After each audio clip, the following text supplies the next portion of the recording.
Capítulo 4 Curas mentais nos tempos antigos. Através dos tempos, indivíduos em todos os continentes, climas e culturas souberam instintivamente que em algum lugar havia um poder curador que podia restaurar as aptidões e funções do corpo humano, trazendo-o de volta ao estado normal de eficiência e boa saúde. Acreditava-se que esse estranho poder podia ser invocado em certas condições e que, se corretamente conjurado, o resultado seria alívio do sofrimento. A história de todas as nações confirma que, de fato, existia essa crença.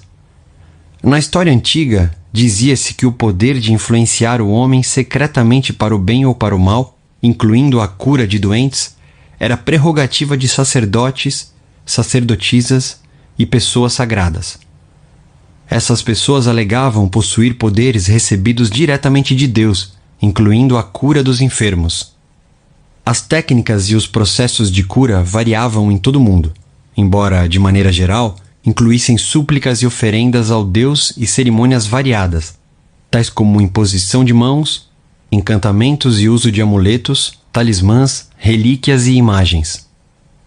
Nas religiões da antiguidade, por exemplo, sacerdotes nos templos drogavam os pacientes e lhes davam sugestões hipnóticas quando adormecidos.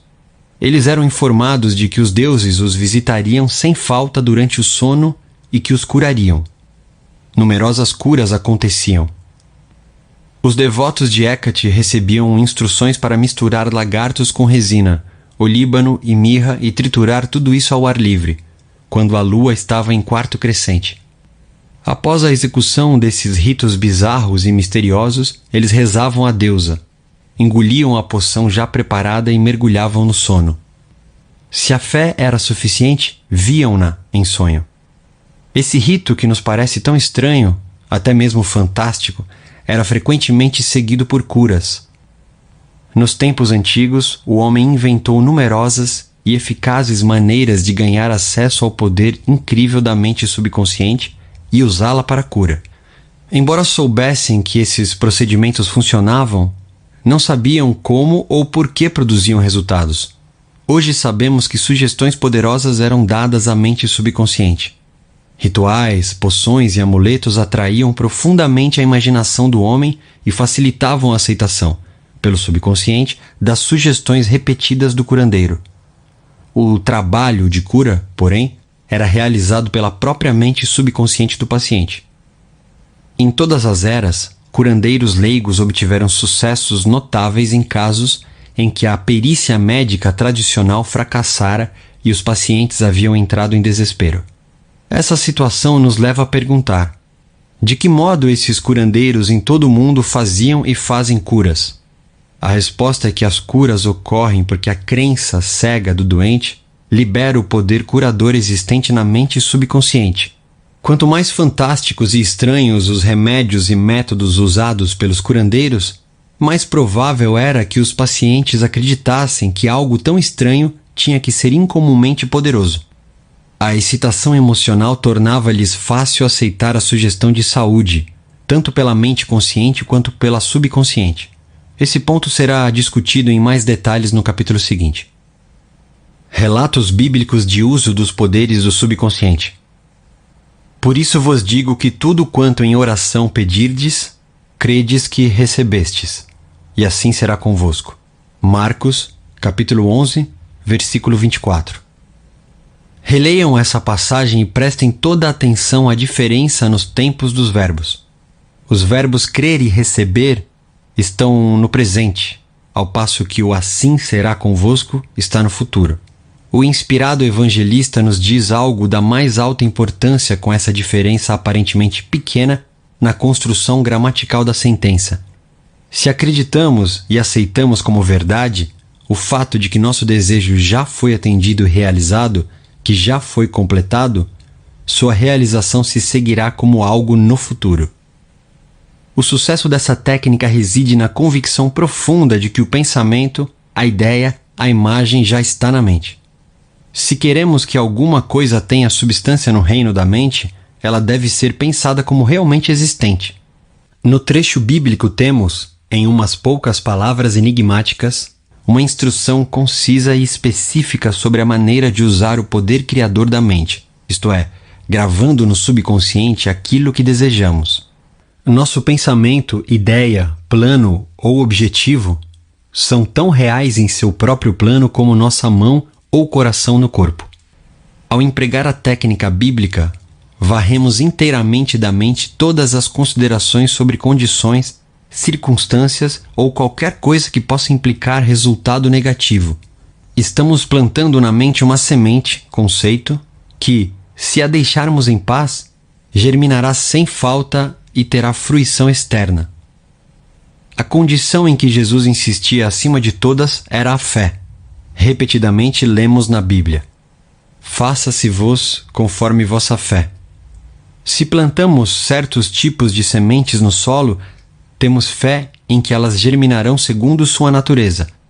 É assim que se comportam as sementes, e, confiando nas leis do crescimento e da agricultura, sabemos que elas brotarão segundo sua natureza. A fé descrita na Bíblia é uma maneira de pensar, uma atitude mental, uma certeza íntima, a convicção de que a ideia que aceitamos sem reservas na mente consciente será assimilada pela mente subconsciente e tornada manifesta. A fé é, em certo sentido, a aceitação como verdade daquilo que nossa razão e sentidos negam. É um fechamento, a recusa em escutar a pequena, racional, analiticamente consciente e adotar uma atitude de confiança completa no poder interior da mente subconsciente. Mas vejamos um dos exemplos bíblicos mais conhecidos da técnica de cura. Tendo ele entrado em casa, aproximaram-se os cegos e Jesus lhes perguntou: credes que eu posso fazer isso? Responderam-lhe: sim, Senhor. Então lhes tocou os olhos, dizendo: faça-se-vos conforme a vossa fé. E abriram-se-lhe os olhos. Porém, os advertiu severamente, dizendo: acautelai-vos de que ninguém o saiba. Mateus capítulo 9, versículos 28 a 30. Ao dizer: faça-se-vos conforme vossa fé, Jesus está pedindo abertamente a cooperação da mente subconsciente dos cegos, cuja fé era a grande esperança, o sentimento profundo, a convicção interior de que alguma coisa milagrosa aconteceria, que a prece que haviam feito seria atendida. E por isso mesmo foi. Essa é a técnica de cura consagrada pelo tempo, utilizada por todos os grupos de cura em todo o mundo, qualquer que seja a filiação religiosa. Ao dizer: acautelai-vos de que ninguém o saiba, Jesus insistia com os pacientes curados para que não discutissem com outrem a cura recebida. Se assim fizessem, poderiam ser prejudicados por críticas céticas ou depreciativas dos incrédulos. Essa situação, por seu lado, poderia contribuir para desfazer o benefício recebido das mãos de Jesus, ao depositarem na mente subconsciente pensamentos de medo, dúvida e ansiedade. Que palavra é esta, pois, que com autoridade e poder ordena aos espíritos imundos e eles saem? Lucas, capítulo 4, versículo 36. Quando o buscaram, os enfermos foram curados por sua própria fé, juntamente com a fé e a compreensão de Jesus do poder curador da mente subconsciente. Tudo o que decretava, ele sabia no íntimo que era verdade. Jesus e os necessitados de ajuda eram unos com a mente subjetiva universal. A certeza e convicção interiores de Jesus sobre o poder curador mudaram a configuração destrutiva, negativa do subconsciente dos enfermos. As curas resultantes foram a resposta automática a uma mudança mental interna. O comando que ele lhes deu foi o apelo que fez ao subconsciente dos doentes, além de saber, sentir e confiar absolutamente na reação da mente subconsciente às palavras que com autoridade pronunciou. Milagres em santuários de todo o mundo. Em todos os continentes, em todos os países, curas acontecem em santuários. Alguns são mundialmente famosos, outros conhecidos apenas dos que moram nas suas proximidades. Mas, famosos ou obscuros, as curas ocorrem por motivos idênticos e por meio dos mesmos poderes da mente subconsciente. No Japão, visitei vários santuários famosos. A peça central do mundialmente conhecido Santuário de Jiabutsu é uma gigantesca estátua de bronze, de 12 metros de altura, de Buda com as mãos postas, a cabeça inclinada em êxtase profundo. Observei velhos e jovens depositando oferendas aos pés da estátua, dinheiro, frutas, arroz, laranjas. Os devotos acendiam velas, queimavam incenso e entoavam preces com pedidos. Escutei atento o cântico de uma mocinha, enquanto ela entoava a prece de cabeça baixa e apresentava 2 laranjas como oferenda. Nesse momento, ela agradecia a Buda por ter lhe restabelecido a voz. Tendo-a perdido, recuperou-a no santuário. A fé simples em que Buda lhe restituiria a voz de cantora, se seguisse certo ritual, jejuasse e fizesse certas oferendas, a havia ajudado a despertar em si mesma a esperança. Como resultado, condicionou a mente até chegar a crer. Em seguida, o subconsciente transformou a crença em realidade. Não podemos enfatizar suficientemente o poder da imaginação e da fé total. Um exemplo maravilhoso nesse particular é o de um parente meu, residente em Perth, cidade do oeste da Austrália, que sofria de tuberculose. Tinha os pulmões profundamente afetados. O filho resolveu ajudá-lo a curar-se. Foi visitá-lo em casa e lhe disse que conhecera recentemente um monge andarilho dotado de estranhos poderes. O monge regressara pouco tempo antes de uma longa estada em um dos santuários de cura mais famosos da Europa. Nele conseguiram um minúsculo fragmento da verdadeira cruz, engastado em um anel dos tempos da Idade Média. Ao longo de séculos, incontáveis sofredores haviam sido curados após tocar o anel ou fragmento da cruz. Ao ouvir essa história, o filho contou ao monge a doença do pai e lhe implorou que lhe emprestasse o anel. O monge concordou. Em vista disso, o filho lhe fez um donativo espontâneo equivalente a $500. Quando mostrou o anel ao pai, o idoso cavalheiro praticamente arrancou-o de sua mão. Apertou o anel contra o peito, orou em silêncio e foi dormir. Na manhã seguinte estava curado. Todos os testes clínicos deram resultado negativo. Curas como essa acontecem o tempo todo. O mais notável em tudo é que a espantosa história do filho não passava de uma invenção. Na verdade, ele pegara um fragmento de madeira comum na rua, levara-o a um joalheiro e mandaram engastá-lo em um anel de desenho antigo. Em seguida, deu-o ao pai. O leitor sabe, naturalmente, que não foi o pedacinho de madeira apanhado na rua que curou o pai do rapaz. Não. Foi a imaginação despertada em grau intensíssimo, além da esperança confiante em que ficaria inteiramente curado. A imaginação ligou-se à fé, que é uma emoção subjetiva, e a união das duas realizou a cura pelo poder do subconsciente. O pai jamais soube do estratagema. Se isso tivesse acontecido, ele, quem sabe, poderia ter sofrido uma recaída.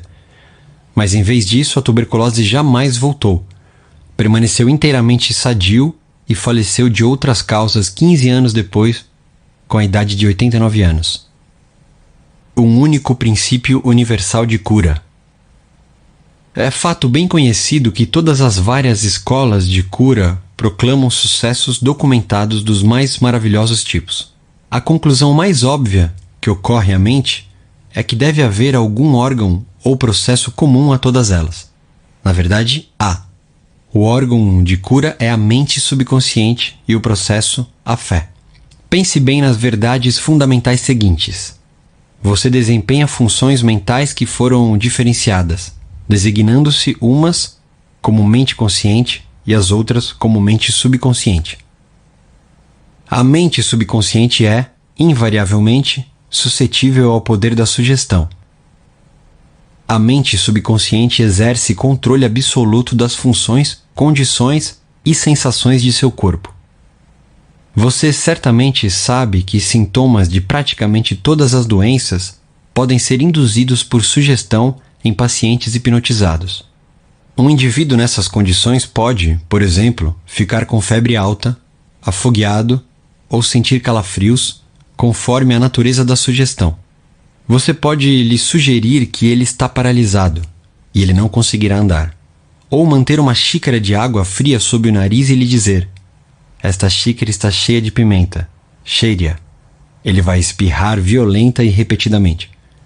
O que é que você imagina ter causado os espirros? A água ou a sugestão? Se alguém lhe disser que é alérgico a flores, você pode colocar uma delas sintética ou um copo vazio sob o nariz da pessoa, quando ela estiver em estado hipnótico, e lhe dizer que é uma flor. Ela imediatamente exibirá os sintomas alérgicos habituais. Esse fato demonstra que a causa dos sintomas está na mente subconsciente. A cura dos sintomas ocorre nela também.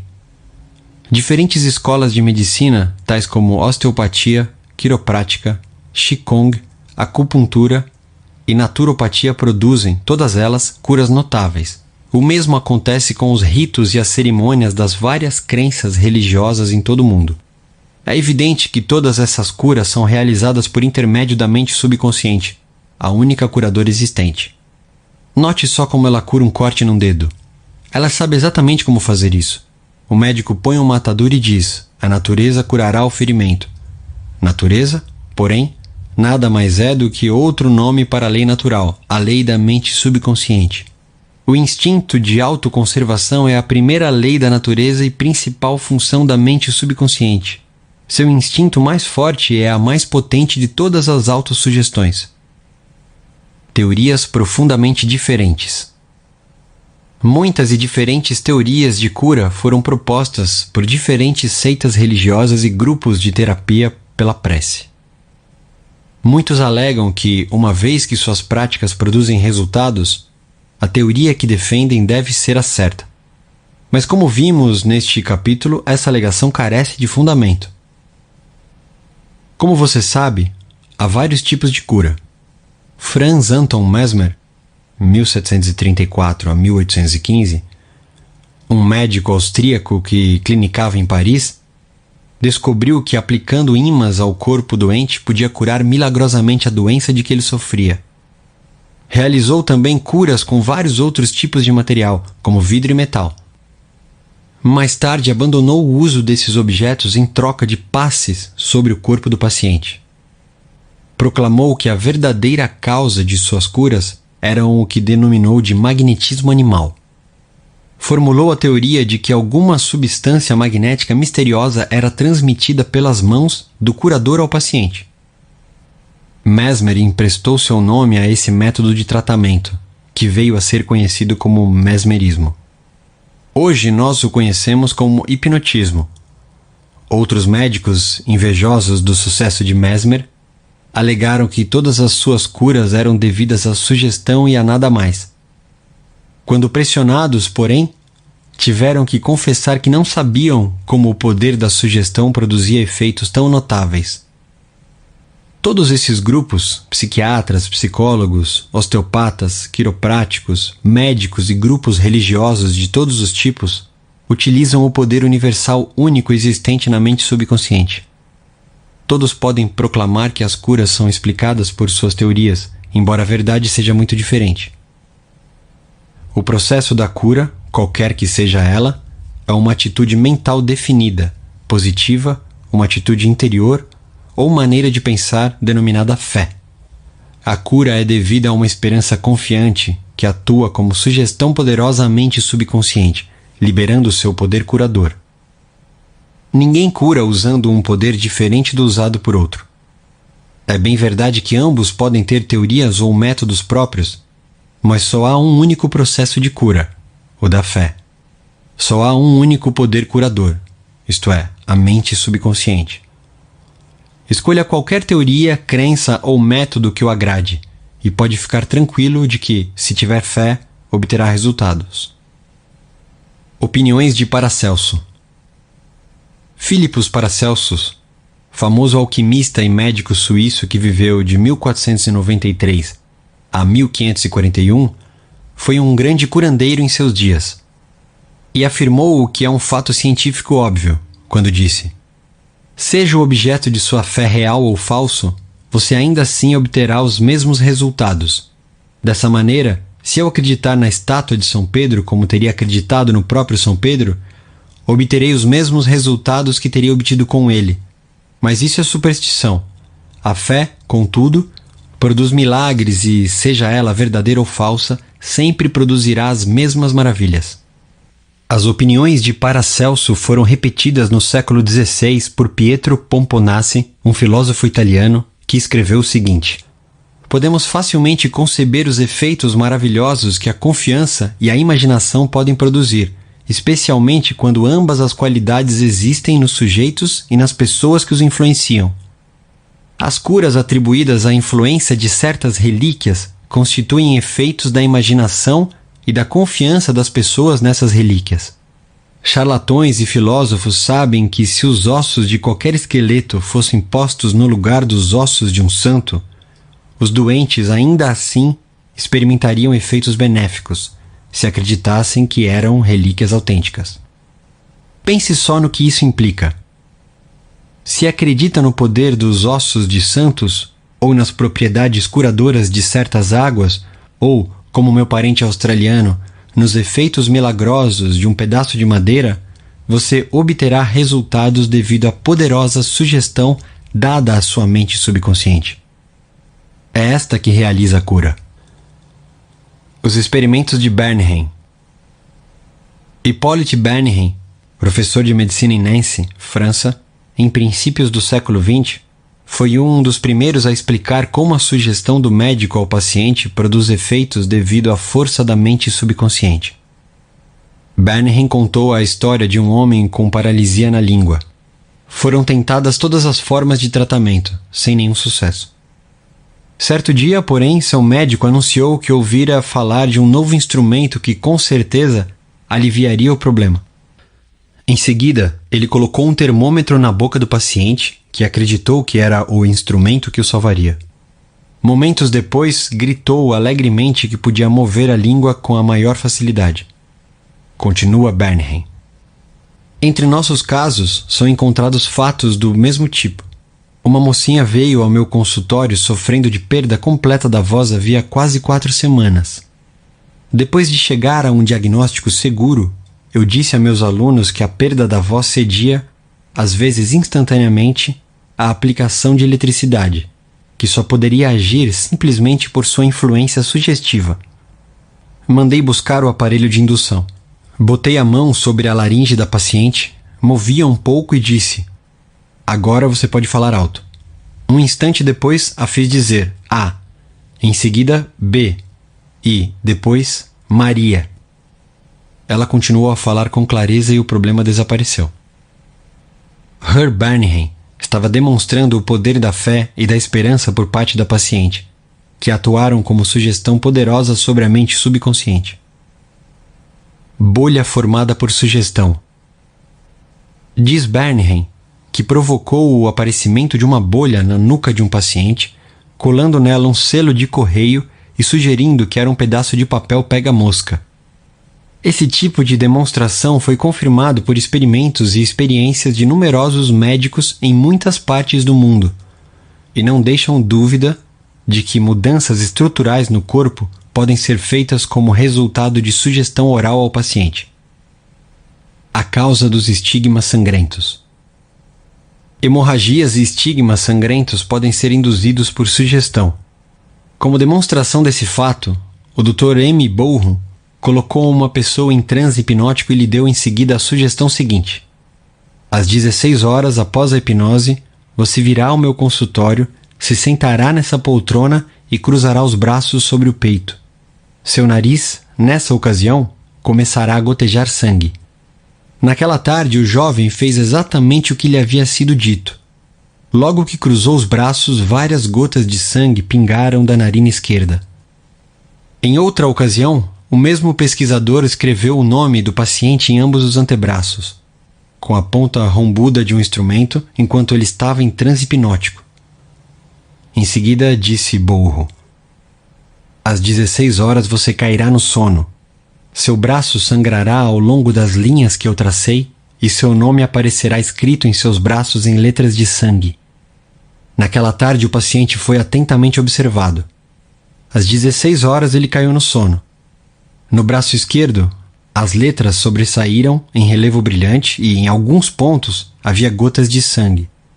Embora as letras desaparecessem gradualmente, elas continuaram ainda levemente visíveis 3 meses depois. Esses fatos demonstram simultaneamente a correção das duas proposições expostas, isto é, a suscetibilidade invariável da mente subconsciente ao poder da sugestão e o controle perfeito que ela exerce sobre funções, sensações e condições do corpo.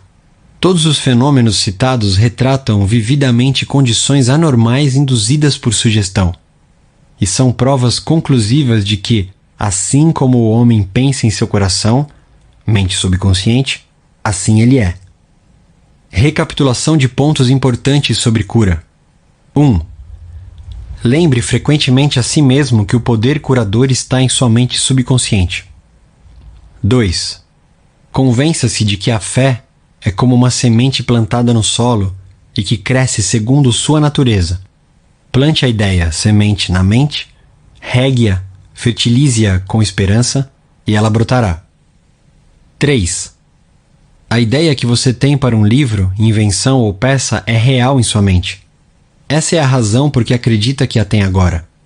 Acredite na realidade de sua ideia, plano ou invenção e, ao fazer isso, ela se concretizará.